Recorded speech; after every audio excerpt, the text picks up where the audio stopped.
Cordial saludo, amables televidentes. Nos convoca hoy un nuevo capítulo de Integridad y Derecho a través de su canal Acuario, el canal de la gente. Hoy vamos a tocar un tema de relevancia, importancia en el ámbito del derecho laboral, lo que tiene que ver con el reglamento interno de trabajo, el comité de convivencia laboral, el proceso disciplinario y el acoso laboral en Colombia. Para eso nos acompaña el abogado Juan David Martínez Ramírez, con amplia experiencia en el derecho laboral, quien hoy nos va a documentar parte de estos importantes temas. Juan David, bienvenido. Muchísimas gracias, doctor John Freddy, muchísimas gracias, amables televidentes. Amables televidentes, como lo habíamos indicado, hoy vamos a tocar entonces un importante tema en materia de derecho laboral, y para ello vamos a irlo haciendo paulatinamente, paso por paso, conociendo los principales aspectos de este importante tema. Juan David, bienvenido al programa Integridad y Derecho el día de hoy. Muchísimas gracias, doctor John Freddy, por la invitación. Juan David, conociendo de esa amplia experiencia que usted ha tenido a pesar de su juventud en el tema de acompañar empresas y procesos en materia disciplinaria, quisiera que empezáramos a informarle a nuestros amables televidentes los aspectos más sustanciales de lo que es un reglamento interno de trabajo y qué contempla ese reglamento interno de trabajo. A ver, un reglamento interno de trabajo debe de ser una fotografía de una empresa. Al fin y al cabo, lo que uno como abogado termina haciendo cuando implementa un reglamento interno de trabajo es verificar cuáles son las necesidades particulares, las necesidades puntuales que tiene una compañía. ¿Y por qué lo digo? Porque no es lo mismo hacer un reglamento interno de trabajo para una empresa en el sector salud que para una empresa en el sector de la seguridad. Y no es lo mismo realizar un reglamento interno de trabajo para una empresa que, por ejemplo, tiene regulación especial, como lo puede ser una empresa aduanera, que para una empresa que está sometida al régimen ordinario, como lo pueden ser cualquier tipo de empresa distinta, ¿cierto? Entonces, ¿qué tiene que ser un reglamento interno de trabajo? Un reglamento es la fotografía de la empresa, en la que nosotros vamos a terminar por contemplar las disposiciones normativas que existen en el ordenamiento jurídico, en el Código Sustantivo del Trabajo, en la nueva reforma laboral, que eso vamos a ir abordando ese tema que es muy importante, y efectivamente las distintas resoluciones que emite permanentemente el Ministerio. Muy importante esa anotación, Juan David. Lo que hemos nosotros observado en la experiencia, y ahí vale pues decirle a los amables televidentes de que la mayor parte, muchos de los reglamentos que hemos estudiado o conocido, pues son la fotografía o son la fotocopia de otro reglamento interno de otra empresa, que a la final no se adaptaba como a las necesidades de esa empresa y que resultó desbordando realmente lo que era, digamos, el ámbito legal sobre el cual se iba a institucionalizar toda esa normatividad que era necesaria. Nos ha tocado unos puntos muy importantes, y yo creo que ahí el llamado a que las empresas no escatimen esfuerzos en realizar un buen reglamento interno de trabajo. Ese es el origen de todas las disposiciones que posteriormente van a poder aplicar, y digámoslo de una vez como es, prácticamente el reglamento interno es ese manual de convivencia que va a regular básicamente las relaciones entre el empleador y el trabajador. Desde su experiencia, Juan David, ¿qué podemos decirle a nuestros televidentes enmarcados dentro de esos temas al momento de estructurar un buen reglamento interno de trabajo? Sí, doctor. A ver, para estructurar un buen reglamento interno de trabajo, lo primero que, por ejemplo, tenemos que estudiar es cuáles son las causales más comunes que tiene una empresa a la hora de incurrir en faltas disciplinarias por parte de los empleados. Eso porque es muy importante. Porque por lo menos desde el punto de vista del empleador, quien es al fin y al cabo el que emite, promulga y crea el reglamento interno de trabajo, se vuelve muy relevante tener un estudio pormenorizado de cuáles son esas faltas disciplinarias más recurrentes de los empleados. Ejemplo, hay empresas que tienen un problema muy grande y muy complejo con el tema de las llegadas tarde. Y uno dice, pero ¿cuál es el problema de que un empleado llegue tarde, que un empleado llegue 20, 30 minutos tarde? Y lo cierto es que cuando usted analiza esta conducta desde el punto de vista individual, desde el punto de vista de la persona, esto lo cierto es que tiene poca relevancia. Pero cuando usted está hablando de que una empresa, por ejemplo, tiene 500 empleados y tiene 150 que le están llegando una hora tarde, usted está perdiendo en productividad, que desde ese punto de vista lo tenemos que ver, 150 horas de trabajo efectivo, ¿cierto? Entonces el costo económico se vuelve absolutamente desproporcionado. Entonces, primero, vamos a revisar cuáles son las conductas más recurrentes. Segundo, hoy por hoy hay unas exigencias del ministerio en la que ya tenemos que entrar a regular temas relacionados con el acoso laboral, temas relacionados con el enfoque de género. Enfoque de género no entendido como lo que veíamos tanto, por ejemplo, en las discusiones que existían en el plebiscito por la paz, sino en cómo vamos a hacer que la mujer tenga una especial protección en el ámbito de trabajo. Temas relacionados con la comunidad LGTBIQ+, cómo regulamos el teletrabajo, el trabajo remoto, estas modalidades de trabajo que han tomado cada vez más fuerza alrededor de la pandemia, cómo regulamos las licencias, cuáles van a ser obligatorias, cuáles van a ser potestativas por parte de la empresa, cómo vamos a realizar los pagos. Estas son las cuestiones más elementales que debe tener, doctor, un reglamento hoy en día. Claro, Juan David, amables televidentes, recordemos que estamos estrenando una reforma laboral en Colombia que ha introducido serias modificaciones a las normativas actuales. De ahí que todos los reglamentos internos de trabajo básicamente deban amoldarse, digamos, a esa nueva reglamentación. Se ha hablado de una cantidad innumerable de aspectos, Juan David, que debe contemplar esa nueva reforma. Se ha hablado hasta de 70, 77, 80 elementos importantes que debe contemplar el nuevo reglamento de trabajo. ¿Cómo se viene abordando eso hoy en la práctica en las empresas? Bueno, lo primero que hay que aclararle a nuestros televidentes, sobre todo a ustedes, señores empresarios que nos ven, es que hoy todas las empresas, ¿cierto? Siempre y cuando estén, primero, una claridad, doctor, todas las empresas están obligadas a tener reglamento interno de trabajo. Pregunta importante antes de abordar esa situación. No, no todas las empresas están obligadas a tener reglamento interno de trabajo. ¿Cuáles sí están obligadas? Aquellas que tengan más de 5 empleados. Ahora, pregunta práctica, ya no jurídica. ¿Es importante que una empresa que tenga menos de 5 empleados tenga reglamento interno de trabajo? Y la respuesta es, sin lugar a dudas, absolutamente relevante. Así tenga usted un solo empleado, tener la posibilidad de tener usted un régimen de sanciones, de faltas disciplinarias y de todo este tipo de situaciones que realmente le sirvan para los intereses de su compañía. Ahora, respondiendo a su pregunta, doctor, en la práctica, lo cierto es que la nueva reforma laboral nos trae la posibilidad de hacer una implementación gradual dentro de nuestros reglamentos internos de trabajo. Esto es, las empresas hoy no están obligadas a tenerse implementado, por lo menos desde el punto de vista formal, dentro del documento que tienen en su empresa, ya todas las modificaciones de la reforma. ¿A que sí están obligados? Que es distinto. Están obligados a materializar esas garantías nuevas que le trae la reforma a los empleados. Ejemplo práctico.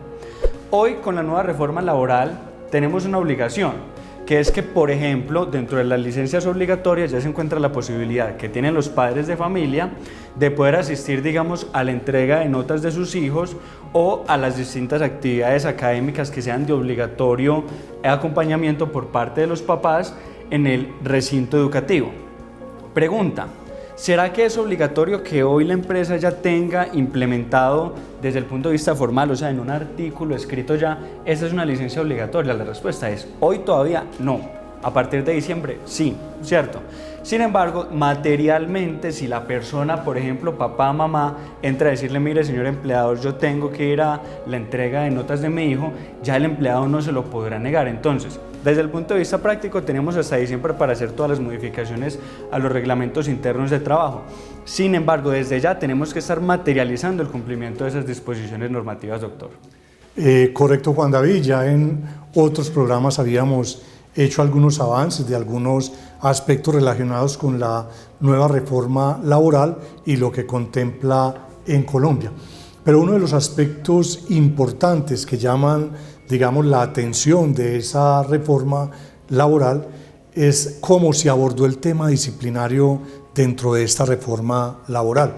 Algunos aspectos que modificaron, digamos, las operaciones que venían realizando los empleadores, que por lo general han considerado que el digamos, trámite de un proceso disciplinario laboral es breve, sencillo, es cómodo y que a veces incluso puede estar viciado de aspectos sustanciales y declararse su ineficacia o su nulidad por no haberse respetado entonces esos derechos fundamentales a los que tiene el trabajador. Recordemos, doctor Juan David, que inicialmente la Corte Constitucional se había pronunciado sobre ese aspecto y había llenado algunos vacíos que la ley en Colombia pues ha dejado a criterio de cómo tratarse ese tema disciplinario. Pero hoy en la práctica la nueva reforma laboral abordó por completo ese tema disciplinario.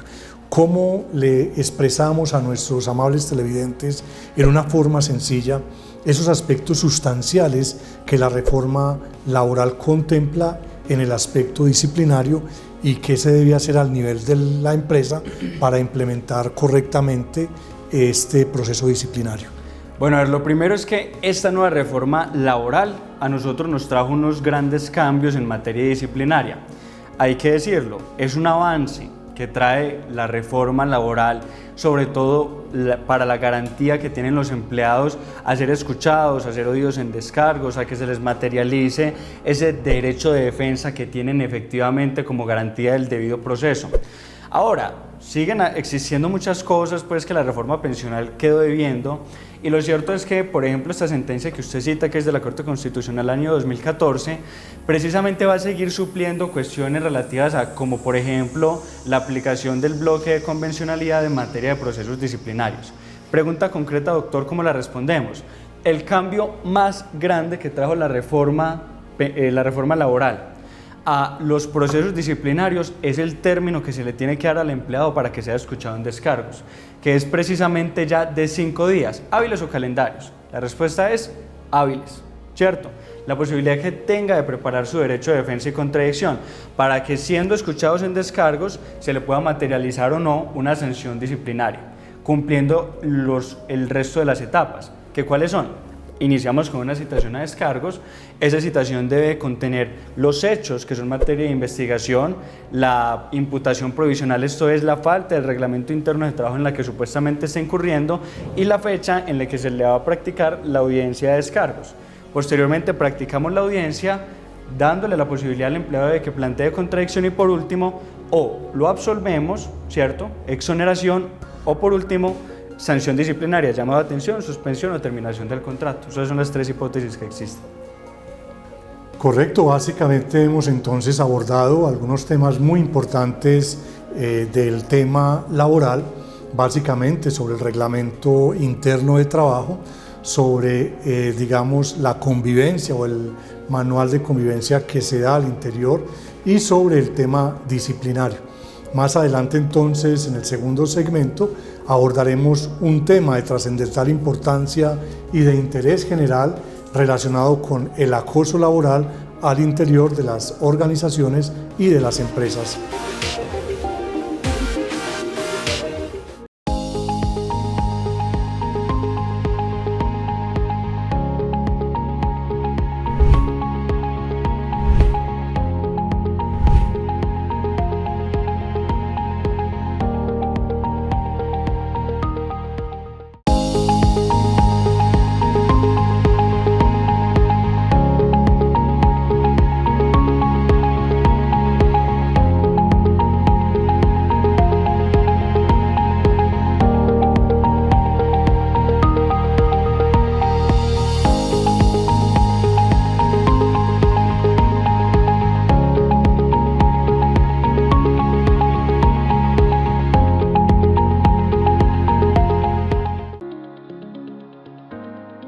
Si necesitas socializar o denunciar problemas en torno al pago y sobrecostos en el pago de servicios públicos domiciliarios, en el programa Servicios Públicos y la Comunidad tienes el espacio para hacerlo.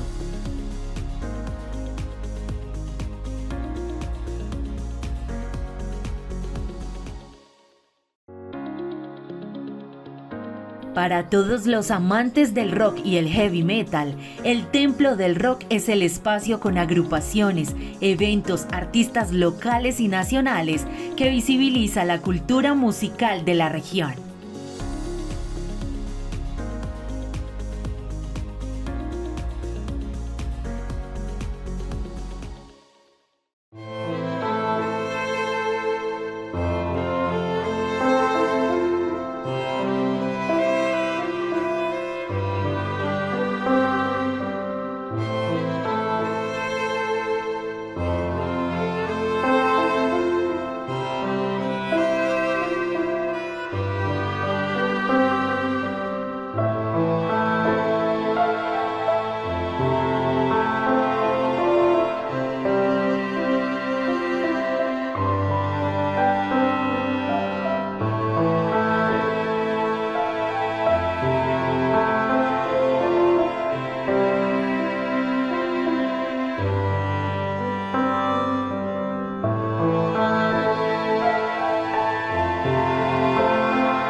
Amables televidentes, regresamos a este programa Integridad y Derecho a través del canal Acuario, el canal de la gente.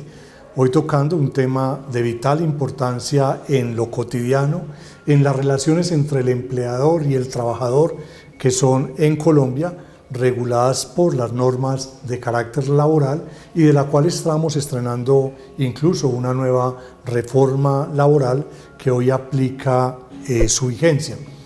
Nos ubicamos hoy en un tema muy importante después de haber abordado el tema del reglamento interno del trabajo y de la disciplina dentro de la empresa a través de los procesos disciplinarios que puede el empleador realizar a sus trabajadores, pero nos encontramos hoy frente a un punto muy importante, que es el acoso laboral en Colombia. ¿Qué normas regulan ese acoso laboral? Juan David, para empezar como por este principio, por un fundamento inicial, ¿cómo podríamos nosotros, digamos, definir, catalogar el acoso laboral en materia laboral? Claro que sí, doctora. Lo primero es que acoso laboral no es cualquier conducta que termine hostigando a un empleado. El acoso laboral, por el contrario, es una conducta, primero, persistente, segundo, demostrable, y tercero, que tenga una intención, eso lo conocemos como el elemento subjetivo, que sea precisamente, por ejemplo, infundir miedo, discriminar, buscar inducir la renuncia. Hay distintas modalidades de acoso laboral, ahora vamos a desarrollarlas cada una, pero lo cierto, doctor, es que bajo ese presupuesto, acoso laboral es una conducta sobre todo y lo más importante, persistente. ¿Qué quiere decir eso? Que uno lo ve mucho en la práctica. No, es que mira, a mí me están acosando en mi empleo porque es que mi jefe llegó un día y pues obviamente no es el deber ser, pero mi jefe llegó un día y me dijo que yo era muy bobo, ¿cierto? Que es que yo no había hecho bien las cosas. ¿Será que esa conducta por una sola ocasión logrará tener la entidad suficiente para constituirse en acoso laboral? ¿O será que por el contrario habrá que darle un tratamiento distinto? Entonces, acoso laboral, esa es la definición que nos trae, que está regulada por la Ley 1010 del 2006 y que ahora tenemos una nueva resolución, que eso salió apenas hace 2 semanas, que es la resolución 3461 del 2025, que también nos va a tratar definiciones muy importantes sobre los comités de convivencia laboral. Juan David, muy importante, a veces, digamos, usted lo ha tocado, las personas somos muy susceptibles y escuchamos y a veces interpretamos de acuerdo a lo que nosotros queremos escuchar y creemos oír. Pero en ocasiones, como usted lo dice, es trascendente que las conductas de acoso laboral tengan cierta entidad. En una de ellas, la más importante, es de que menoscaben esa dignidad permanente o esa dignidad inherente al trabajador y que además de ello sea pues, en forma reiterada y con alguna, digamos, constancia en el tiempo. En todos esos aspectos sustanciales de acoso, dentro de esa experiencia que usted ha tenido, ¿cómo podríamos enmarcar entonces las principales conductas que constituyen hoy por hoy el acoso laboral en Colombia? Sí, a ver, lo cierto es que por lo menos la ley 1010 nos trae 5 modalidades de acoso laboral reconocidas, que son el maltrato, la persecución, la discriminación, la inequidad y el entorpecimiento laboral. Estas definiciones, ¿por qué son importantes? Porque este es el marco que nos brinda la ley a nosotros para poder definir cuándo estamos o no frente a una situación de acoso laboral. Algunas de ellas, como por ejemplo el maltrato, son muy fáciles de identificar. Uno cuando habla de maltrato, cuando mi jefe o mi compañero, que cosa importante aclarar, doctor, las personas tienen mucho esa percepción errada de venga, es que acoso laboral solamente puede devenir de mi jefe hacia el inferior jerárquico, de el jefe hacia la que hace el servicio doméstico del hogar o a la que hace el servicio doméstico de la empresa. Y lo cierto es que hoy la ley 1010 del 2006 nos dice todo lo contrario, y es: puede haber acoso laboral de una persona que esté en igual superior de jerarquía, esto es de un empleado hacia un empleado. Puede haber acoso laboral de un empleado con un cargo inferior hacia un superior, ¿cierto? No solamente horizontal, sino también vertical. Y bajo ese presupuesto es que nosotros tenemos que entender que, por ejemplo, el maltrato es muy fácil de identificar. ¿Cuándo existe maltrato? Llega el jefe, llega el compañero y le dice de manera reiterada, como decíamos el ejemplo ahorita, es que usted es muy bobo, tal cosa. Bueno, llega al día siguiente con el mismo trato maltratador. Venga, es que usted no sabe hacer las cosas, usted parece incapaz mental, ¿cierto? Ese tipo de situaciones efectivamente se constituyen en un maltrato laboral. Hay otras modalidades de acoso laboral que no tienen para nada esa facilidad relativa que tiene el maltrato para ser identificadas, como por ejemplo, ¿cuáles? La discriminación laboral. La discriminación laboral, sin lugar a dudas, es la conducta más difícil de identificar en el ambiente de trabajo y, lamentablemente, desde mi práctica lo digo, de las más recurrentes. ¿Por qué? Porque son conductas que normalmente están escondidas en prejuicios sociales. Ejemplo, discriminación laboral es discriminar a una persona, buscar entorpecer el trabajo de una persona porque, por ejemplo, es venezolana. Entonces uno lo ve mucho en las empresas, por ejemplo, de producción. Entonces, hay una empresa que tiene una planta de producción con, digamos, 50 empleados, 20 son venezolanos, y se empieza a evidenciar un trato diferenciado hacia ellos. Venga, porque ellos solamente los ponen a hacer las cuestiones más complejas dentro de la operación, porque solo a ellos los ponen a cumplir horas extras. Este tipo de situaciones, ¿cierto?, son las que empiezan a llamar la atención. O, por ejemplo, con las mujeres, ¿cierto? Pero ¿qué es lo más difícil de la discriminación laboral? Es lograr identificar el elemento subjetivo, que ¿cuál es? Demostrar, que eso hay que demostrarlo, porque acuérdense que el acoso laboral es persistente y es demostrable. Si usted no lo demuestra, no hay acoso. Y es, venga, ¿cómo hago yo para demostrar que me están discriminando con ocasión de esa situación diferenciada que tengo? Mi raza, mi etnia, mi género, mi condición nacional o extranacional, ¿cierto? Eso es absolutamente difícil. Entonces, de ahí la importancia, doctor, de los comités de convivencia. Correcto, Juan David, ha tocado un punto muy importante, que era la pregunta que yo sé que los amables televidentes también se hacen en este momento. Bueno, yo soy víctima o me considero víctima de un acoso laboral. ¿Qué es lo que tengo que hacer? ¿Ante quién tengo que ir? ¿Ante quién tengo que poner la denuncia o la queja? ¿Y qué trámite se debe surtir en alguna instancia? ¿O quién debe decidir? ¿Cómo se decide? Y en caso de que no haya,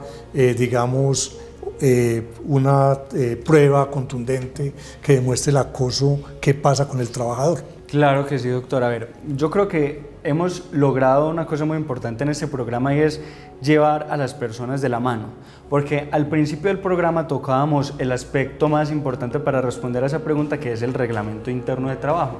Entonces, como se los mencionaba al principio de este programa, amables televidentes, recuerden que en todo reglamento interno de trabajo debe de estar regulado el tema del acoso laboral y el tema de los comités de convivencia laboral.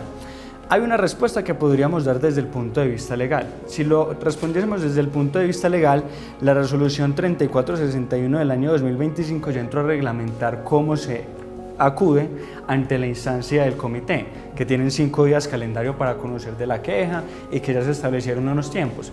Pero lo que sucede es que esta resolución no siempre va a ser la que entre en vigencia. Por ejemplo, hay empresas en las que basta hacer una expresión verbal hacia el gerente, hacia la dirección de talento humano o hacia el presidente del comité de convivencia laboral para que se entienda activado. Hay otras empresas en las que, por el contrario, en el reglamento interno de trabajo se indica que se deberá presentar una queja de acoso laboral de manera escrita que, cumpliendo tales requisitos, entrará a ser estudiada por parte del comité. ¿Cuál es la respuesta permanente que se tiene que dar? Hay que estudiar el reglamento. Y segundo, después de estudiar el reglamento, lo que siempre se va a tener que hacer es presentar una queja en donde se sustenten los supuestos de hecho, o sea, los hechos por los cuales yo me considero víctima de acoso laboral, para que entre a conocer el Comité de Convivencia Laboral, que no va a ser el que va a declarar el acoso. Ahorita vamos a volver sobre eso. Perfecto, Juan David, muy importante. El comité entonces conoce del tema del acoso, pero entonces nos ha dejado con la duda: ¿quién declara el acoso laboral? Claro que sí, a ver. Antes de la resolución 3461 del año 2025, esta resolución es nueva, estamos hablando de que estamos estrenando resolución. En muchas empresas se tenía el hábito permanente de que los comités de convivencia laboral agotaban unas etapas. Entonces, primero, la primera etapa era una etapa de investigación en la que escuchaban ambas partes. Entonces le decían: venga, dígame usted qué le pasó, porque este señor me está diciendo que usted lo está acosando, que usted está cometiendo tal y tal conducta contra él. Y después escuchaban a la otra parte de manera diferenciada en espacios distintos, para posteriormente hacer o entablar una mesa de diálogo en la que buscaran conciliar esas situaciones. ¿Qué sucede? Que en algunas empresas se tenía la práctica, o se tiene, porque esto es muy nuevo y muchas empresas todavía no lo han implementado, se tiene la práctica de que, agotado la conciliación, lo que hacen los empleadores o los comités de convivencia es pasen a una tercera etapa. Eso no se puede hacer hoy ya. Ya eso es importante llamar la atención, señor empresario. Si usted tiene una empresa y sigue haciendo esto, cambie inmediatamente esa conducta. Si en algunas empresas se tenía la costumbre de que ellos declararan el acoso, y el acoso no lo puede declarar el Comité de Convivencia Laboral, porque esta resolución nos deja muy claro una cosa: los comités de convivencia simplemente sirven como medios para emitir primero espacios de conciliación, concertación, y posteriormente para emitir acciones de mejora o amigable composición, ¿cierto? ¿Quién es el que entonces debe declarar el acoso laboral? La alta dirección de la empresa. La alta dirección de la empresa, esto estamos hablando de gerente, de dirección de talento humano, etcétera, etcétera.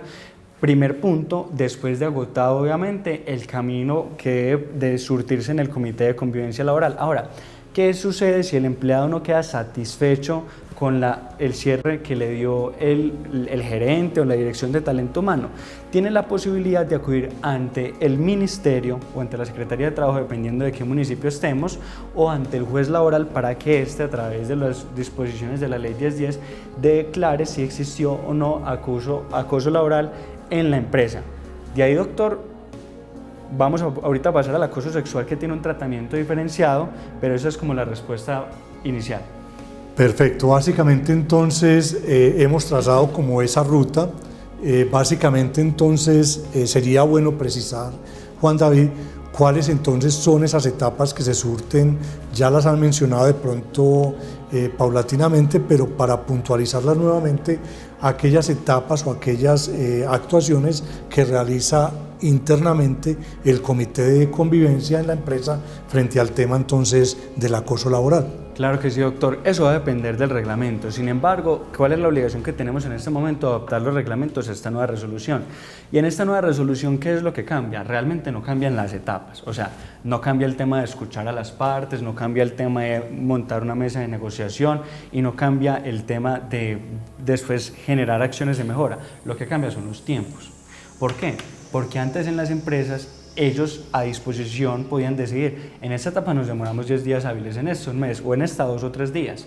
Ahora lo que hace la resolución es establecer unas etapas muy cortas. Estamos hablando de 5 días calendario para cada una de las etapas, máximo 10 en algunas otras, para poder darle cierre a un proceso en materia de acoso laboral. De ahí, doctor, que la única importancia, o mejor, la única claridad que nos falta por hacer, doctor, es el tema del acoso sexual, ¿cierto?, en las empresas. ¿Qué sucede cuando esto ocurre, Juan David? ¿Cuál es la ruta? ¿Cuál es el camino entonces que una persona que siente que es acosada sexualmente al interior de la empresa debe realizar para proteger obviamente su integridad y sus derechos? Claro que sí, doctor. A ver, lo primero, señores empresarios, lo primero muy importante, por favor, si usted tiene una empresa y no lo está haciendo, impleméntelo de manera inmediata.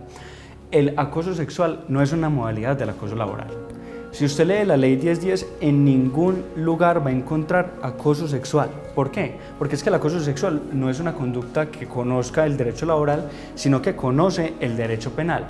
¿Cuáles son los lineamientos que nos ha dado el Ministerio del Trabajo para este tema tan importante? Los lineamientos son: todas las empresas deben de tener implementado un protocolo de prevención y atención al acoso sexual. No porque el comité de convivencia vaya a conocer, importante eso, absolutamente prohibido, tajantemente, que un comité de convivencia laboral conozca de una situación de acoso sexual. ¿Por qué? Porque eso es una garantía de no revictimización.